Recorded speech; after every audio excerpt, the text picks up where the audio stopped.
warahmatullahi wabarakatuh. Hello everyone, my name is Era Natasha Nisa Isa Sabila. You can call me Rara. I am from Islamic Psychology Department, Islamic Religion Faculty at Muhammadiyah University of Ponorogo.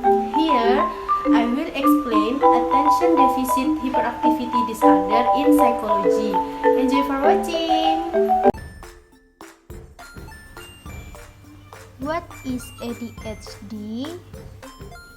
Attention Deficit Hyperactivity Disorder or ADHD is a medical term for a mental disorder in the form of impulsive and hyperactive behavior.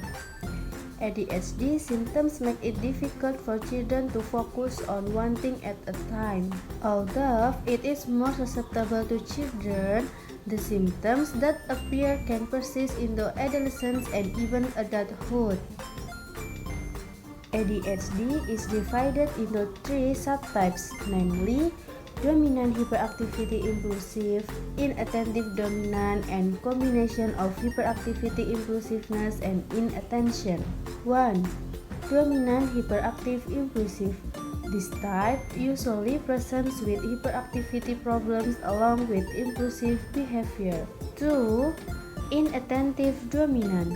This type is characterized by difficulty paying full attention to one thing at a time.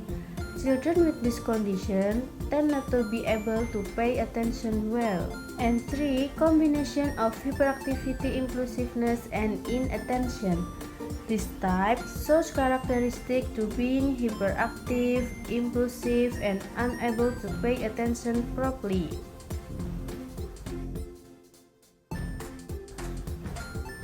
So, what are the symptoms of ADHD? ADHD is a complex neurodevelopmental disorder that can affect the sufferer's ability to function in many aspects of life, such as when at school, work, and even at home. So, what do people with ADHD feel? Symptoms of ADHD in children, teenagers, and adults can be different. Sometimes it is even difficult to recognize the symptoms. Doctors generally only diagnose ADHD in children or when they are teenagers with an average age of 7 years. Meanwhile, adults with this condition may have shown symptoms, signs, childhood or adolescence. However, parents often ignore the symptoms that appear. This is what then causes the diagnosis to often be delayed. And then, how to prevent ADHD? Unfortunately, there is no specific prevention that can be done against ADHD.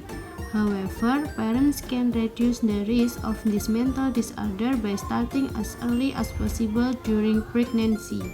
Pregnant women should not smoke, don't consume alcoholic beverages, don't consume illegal drugs, and as much as possible, keep their children away from cigarette smoke and exposure to toxic substances that can endanger health.